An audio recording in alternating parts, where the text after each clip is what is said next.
So then, we are back with the more understandings from the Renewed Covenant on the Aramaic English translation of the Word.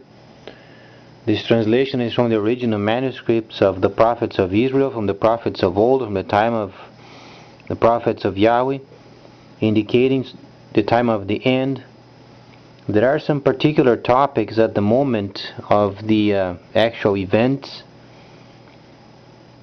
requiring some more thought prior of execution.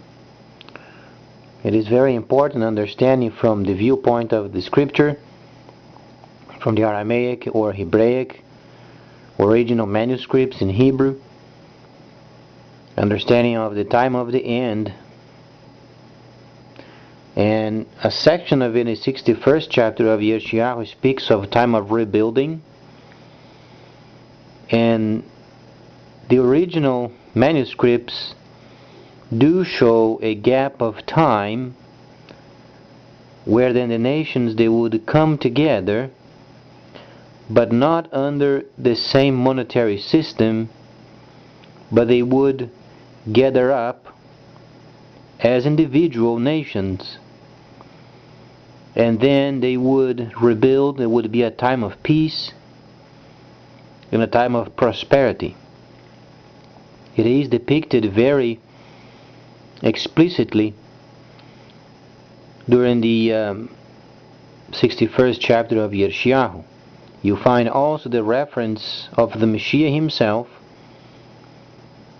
in the 24th chapter of Yeshayahu, from the 6th and 7th verses. There where you find then the gap of the time of peace. The Gospels, they were not put together in a chronological order, but rather it was put together in haste. In Hebraic understanding, you don't start in chronological order. When you make a reference of prophecies, you always start with seasons, times and seasons.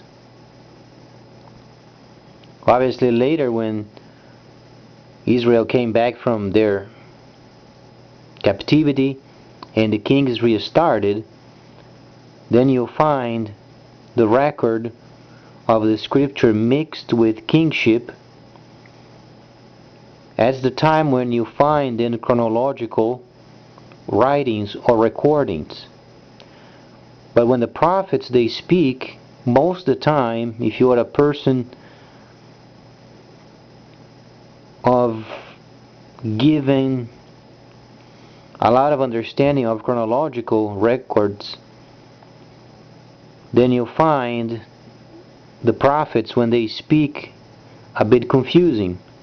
But it's not because they are confused, it's because the way they speak the prophecies, it's always in times and seasons, never chronological.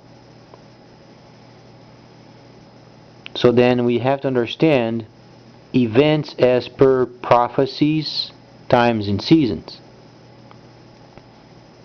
The regular scripts or manuscripts from Greco-Romans, unfortunately, was never taken in consideration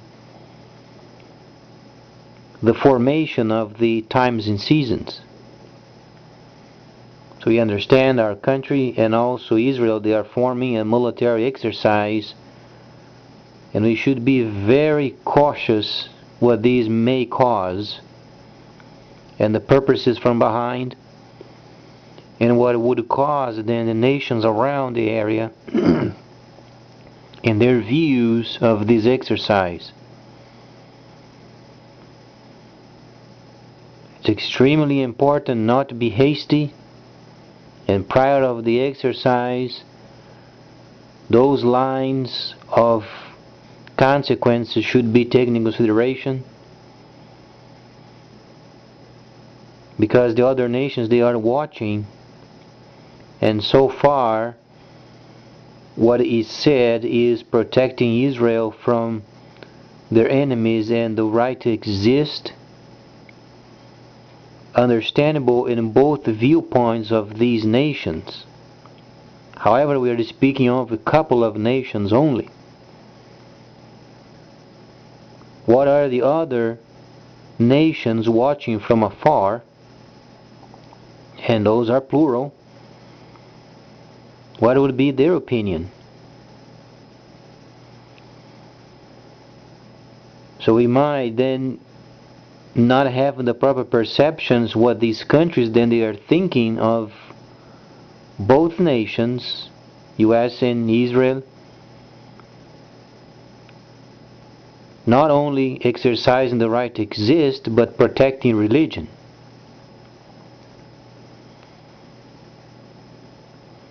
And then we understand also most of those nations around Israel, a lot of them are Muslims. So it is very important prior of any action exercising very important actions prior of the actual military exercise. Prudence is always much higher and wiser than military exercises.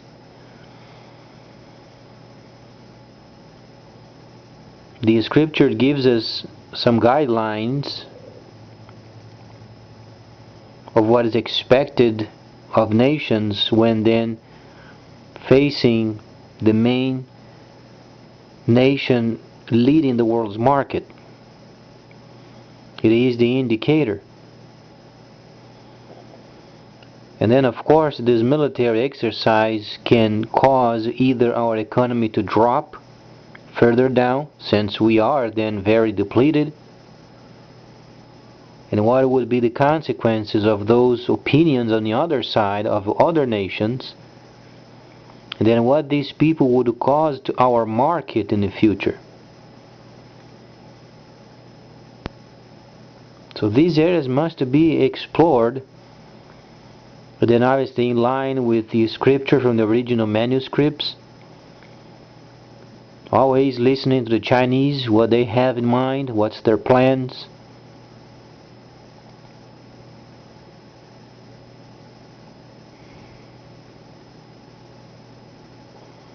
And then in scripture-wise we find that the coming together of the nations is not yet for the final combat. If you read it very properly, you find that the time indicates a time of peace and a time of rebuilding and a time of prosperity for a time. It's not truly what they are thinking of coming together as armies for the final combat. Unfortunately, the existing manuscripts translated from Greco-Romans, they did not explain this particular gap so properly placed by then the prophet Yirmiyahu.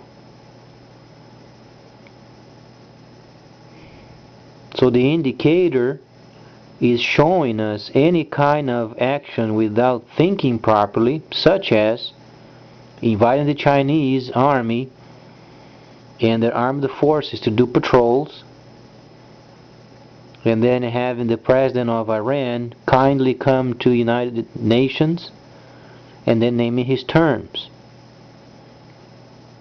So then we can start at least indicating to the world prior of the Muslims nation around this military exercise, then they have the absolutely important point of having trade in mind, then we ourselves promoting trade and stability rather than a mere military exercise with no fundamental understanding behind it. So then we ask the great God Creator, Yahweh, to give understandings to those who are of His, knows His Holy Scripture, knows the prophecies, and understand the times and seasons. Let's pray at the proper time, the proper place, so then we can understand heaven's guidance. Please stay tuned.